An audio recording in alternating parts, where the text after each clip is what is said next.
Hello, welcome or welcome back to Life on the French. Today we're going to be talking about the top 10 reasons why you shouldn't get a hamster. I'm a personal crazy hamster person, so I think it's only fair that I warn you it could happen to you. I didn't think this is where I would be in my life currently, but I am now a crazy hamster person with 4 hamsters, 4 huge tanks, and an insane amount of hamster stuff. I think this video where we celebrated the 4th of July with our hamsters shows that it can happen. But in all seriousness, what I'm talking about here is that it's very easy to fall into buying lots of hamster things. The worst example would be if you have a hamster and then all of a sudden you think you should go have a hamster. You get 1 hamster per tank. Another example would be having a hamster is a lot more expensive than people realize, especially if you're going to do it right. And so this isn't a bad thing to turn into a crazy hamster person. It probably means you're caring for your hamster a lot. You don't need to be crazy to do it, but in my experience, that's what happened. But you do need to buy a lot of hamster products, like the correct size tank, which would be a 40-gallon tank. You'll probably end up buying lots of toys. You have to get shoes. You have to get proper food, proper bedding, a big sand bath, all these things. You can do it on a budget, and I'll link to that up above. But there's a lot of stuff that you need. It's not just a hamster. So expect to have a lot of hamster things in your house, and that takes up space. And I think hamsters are often thought of as good apartment pets or kid pets because people don't think about all the things you need to have a hamster, but it is a lot of stuff. Arguably more stuff you'll need for a hamster than you will a dog in terms of physical objects. So that kind of brings me to my next point. Number 9, it requires doing your own research. So having a hamster that has a thriving life requires doing your own research as to what you need to have a hamster. There's so much misinformation about hamsters out there, whether that's uninformed pet store employees, mislabeled hamster products as things being safe for hamsters when in fact they aren't. This could be not having, in the media, the portrayal of hamsters and hamster care is wrong. I did a whole video about how Animal Crossing has hamsters for pets that are neglected. The media portrayal of what a hamster ownership looks like is wrong. So before you get a hamster, you should really dig into what do hamsters need, what does hamster care actually look like, and then determine if you can have a hamster, if you can provide that care or not. So if you do decide that you want a hamster, the 8th reason why you shouldn't get a hamster is that it's hard to get them in an ethical way. It doesn't mean you can't, it just means that it's difficult. So, for example, you could adopt hamsters. I have a whole video about how you can adopt hamsters and places you can do that at. That will be linked above. That would be a good way to get a hamster. But typically most people get their hamsters at pet stores. And a lot of pet stores have unethical breeding practices for hamsters. There's in the hamster community world right now, there's a lot of talk about hamsters with bad teeth. And because they don't have bad teeth, even though it's treatable, or they have bad teeth, even though it's treatable, Petco's been putting them down when they're returned with bad teeth. It's a whole thing. So just do your research before you support a place of business, and then, do your best. But it is hard to buy them. Consider adopting, but it does take more effort on your part to buy them in an ethical way than it would, to go to Humane Society with dogs, especially because a lot of Humane Societies don't have hamsters. A 7th reason not to get a hamster is they aren't always tame. The way that Munchie describes it is that there are things called watch-only hamsters, There's also caged territorial hamsters. This is where you have a hamster who really will never be able to be handleable. A great example of in general, a species of hamster that's kind of like that would be a Roborovsky hamster. That's not what's in this picture. I have another hamster that's a Robo. Our Robo, like a lot of Robos, is a watch-only hamster. We can get Rocky out of the cage to go into a playpen and explore, and Rocky really enjoys that, but we can't actually hold Rocky.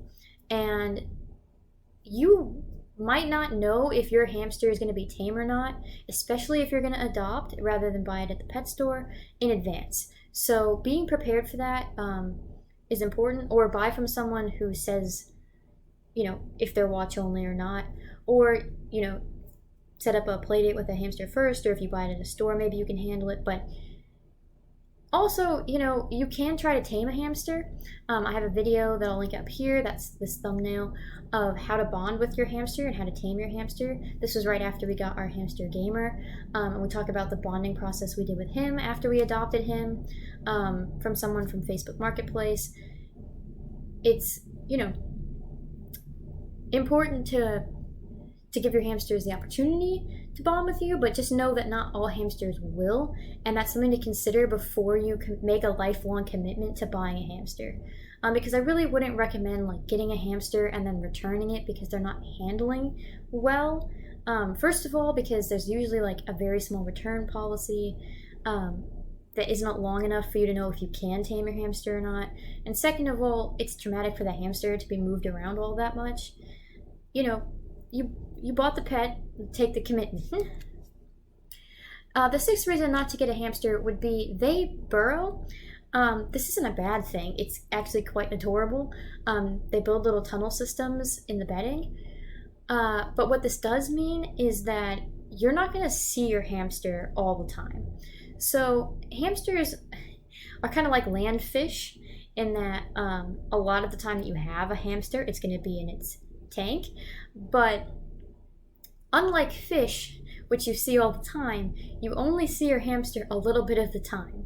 A lot of the time they're underground or asleep. So that's just something to keep in mind, which is why I really don't recommend them for kids, because they're gonna get bored of just looking at bedding. We have 4 hamsters. We don't see all 4 hamsters every day. So it's just something to keep in mind. Another reason you're not going to see your hamster is they're kind of nocturnal. So hamsters run on the wheel at night. So you're not going to see it unless you're a night person. But if you are a night person, it's still not ideal because you're going to have all these lights on when they're trying to be awake in the dark. So, again, it's not ideal for kids. It's ideal for people who get up early for work because they might see their hamster in the morning, and then they work all day and they come back and then they see their hamster in the evening. But not super ideal for kids or people who go to bed before it's dark outside. And in terms of keeping it in your bedroom, you're probably going to invest in a better quality wheel, like one of the Night Angel wheels, which are silent. Then you can have the sound of the wheel doesn't bother you. But if you keep it in your cage and you get a Katie wheel, you'll hear that wheel all night long. The fourth reason is that they smell. Now, okay, before you dislike the video, if you're a hamster lover out there and you're just watching this for fun, I know they don't smell nearly as bad as people think they smell. Especially if you're keeping them in the proper care. If you have deep bedding and you're spot cleaning every day, the smell is minimal, but they do have a scent. Especially if you're keeping it, again, in a closed space like a bedroom, you will smell the hamster in that space. Now, it doesn't bother me at all. It doesn't bother Stan. Again, we have 4 in a 1-bedroom apartment, but when we have friends over, they will smell that there is a hamster here. So just keep that in mind. It's not necessarily a bad scent, but this is the fact of life. speaking of space, in our little apartment, our hamsters take up a lot of space. So you have each hamster needs at least a 450 square inch enclosure. So that's the base. That's not like adding cages together. So you're looking at like a 40-gallon tank. Now this could pose a number of problems for people. First of which is maybe you don't have the space for a 40-gallon tank or equivalent, like a storage tub enclosure. You still need that 450 square inches. So let's say you're living in a really tight apartment. It's not an excuse not to get a 450 square inch enclosure. That's the bare minimum. Otherwise, you're neglecting your hamster. Not having enough space doesn't mean, oh, let's get a smaller cage. It means don't get a hamster. The other way that they take up space, in addition to just their cage, is all the stuff you need. So if you keep bedding at your house, you need a lot of bedding. That's going to take up storage space. All the food, if you have a playpen, if you have hides for your playpen, that starts to accumulate space. Now, if you have like a house, not really that big of a deal, but if you're in an apartment, could be a big deal. Or if you're trying to keep everything in your room, a big deal.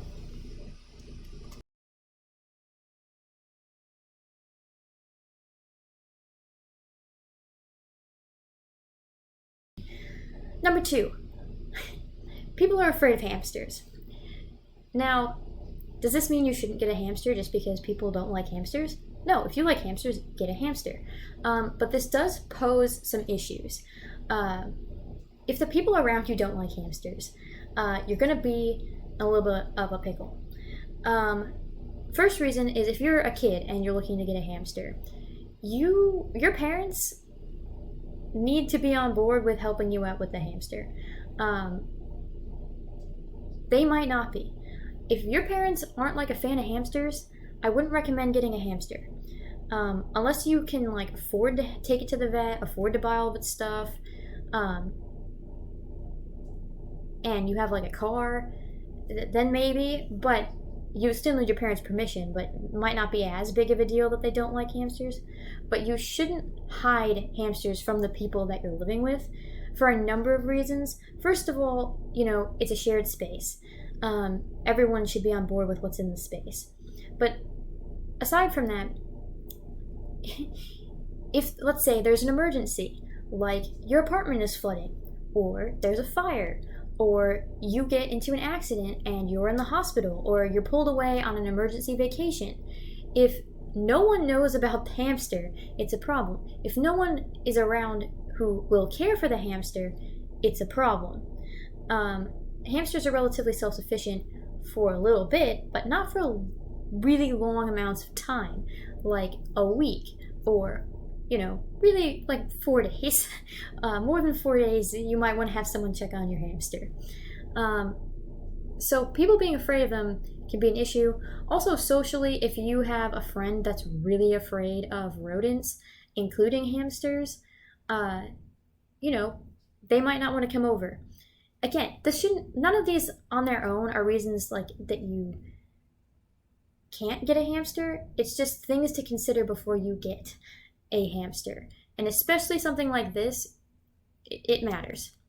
Because I think the number one reason why you should pause before you get a hamster is considering hamster babysitting. Now, it's not the only thing. Like I said, the space thing is probably the most important in terms of the tank size, and not getting bored, so, that they're nocturnal and they burrow. But if you can get past all the stuff that you're handling on your own, you have to think about who's going to handle it for you when you're not home. Babysitting a hamster isn't that hard. It's putting in some food, and putting in some water, making sure they're alive. It doesn't have to be a huge thing, but you have to have somebody to do it. Now, there's not, unlike dogs or cats where you can take it to a kennel, or you could hire a dog babysitter or a house sitter, it's a little bit harder to find people willing to babysit hamsters. Like I said, because number 2, people are afraid of hamsters. but also because they might not know how to babysit a hamster, or they might not think it's super important, or you might feel it's not necessary, but it is. We have a hamster babysitter that comes over every time we go out of town to look at our hamsters. I have a whole video about how to set up hamster babysitters for success, which I'll link up here. But it's just something to consider before you get a hamster. Like I said, who's going to take care of your hamster when you can't take care of your hamster? And if the answer is nobody, then you shouldn't get a hamster. Now, with all that being said, should you get a hamster or shouldn't you get a hamster? I can make a whole video of 10 reasons why you should get a hamster. I have 4. Clearly, I'm in favor of hamsters, but you know, they're adorable. They're adorable when they eat. They're adorable when they sleep. They're adorable when they run on their wheel. They're adorable when they're burrowing. They're adorable when you handle them. They're adorable when you don't. Like, hamsters are just like a very big source of happiness in my life. So I'm not saying you shouldn't get a hamster. It's just that you should think about all the reasons why you shouldn't, and then decide if you want one or not. Because they're not for everybody. They might not be for you. And that's okay. If you like this video and you found it informative, give it a thumbs up. If you want to see more of our content, hamster or otherwise, click subscribe, ding the bell button to know when we post, which is almost every day. Most importantly though, I hope you have a wonderful day. Bye!